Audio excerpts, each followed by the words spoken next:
Thank you to all of you for spending some time with me as well. So let's go ahead and dive into some tools and tracking here. I have no disclosures. So we'd like to talk about kind of the research around health and fitness tracking, the capabilities, the limitations of both apps and wearable devices, and then where this all can essentially fit in our kind of healthy behavior change.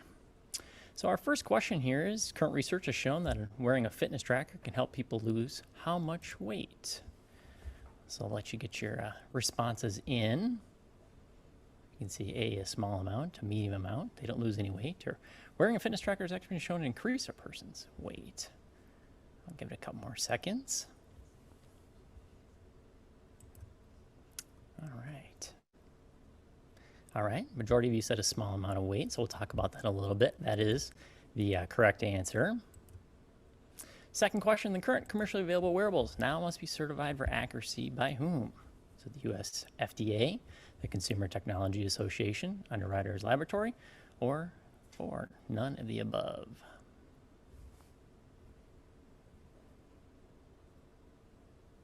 Thinking hard. None of the above. I got a couple of you on the first, second, third answer. We'll talk a little bit more in depth about some certifications that are out there. So at some point you probably have come across this particular quote, if you cannot measure it, you cannot improve it, attributed to Lord Kelvin, business and medicine. And we know that unfortunately we have a lot of current obstacles when it comes to getting people moving around a little bit more. As we can see here, 3.2 million deaths are attributed to insufficient physical activity throughout the world each year. And it's a relatively complex landscape we've had patients trying to navigate. So as we can see, 90% of US adults have trouble with everyday health information. I like to pick on my nutrition colleagues to say, is it safe for me to eat a banana this week? Or maybe I should abstain. There's so many things out there that are for, against, back and forth, and it seems like we're bombarded throughout the kind of daily basis on those different things.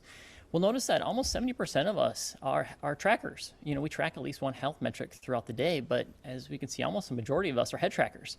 So I don't know about you, but if you think about, what did you have for breakfast last Friday?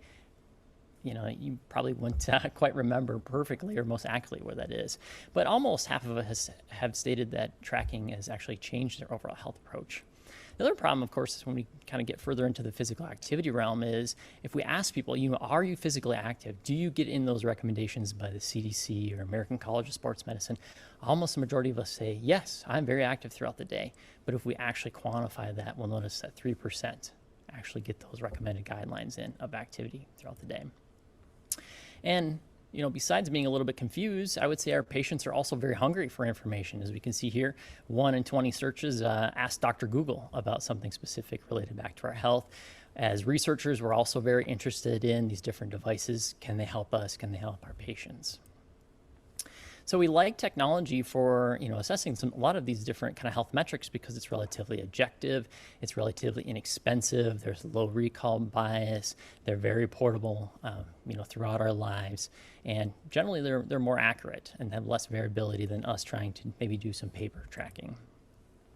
We also cram a lot of different sensors into those different devices, whether it's your phone, or a little wearable that you happen to have on your wrist or in your pocket. And we're starting to layer even more different kind of activity portions and sensors onto each one of those particular devices. And again, we're also layering on artificial intelligence on top of that. So it's trying to pull in, what are some actionable items that we can do when it comes to all that, deluge of data that we're receiving.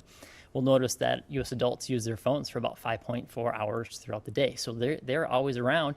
And I would imagine some of you probably just went, okay, where is my cell phone? Oh yeah, it's right over here, now that I just mentioned it.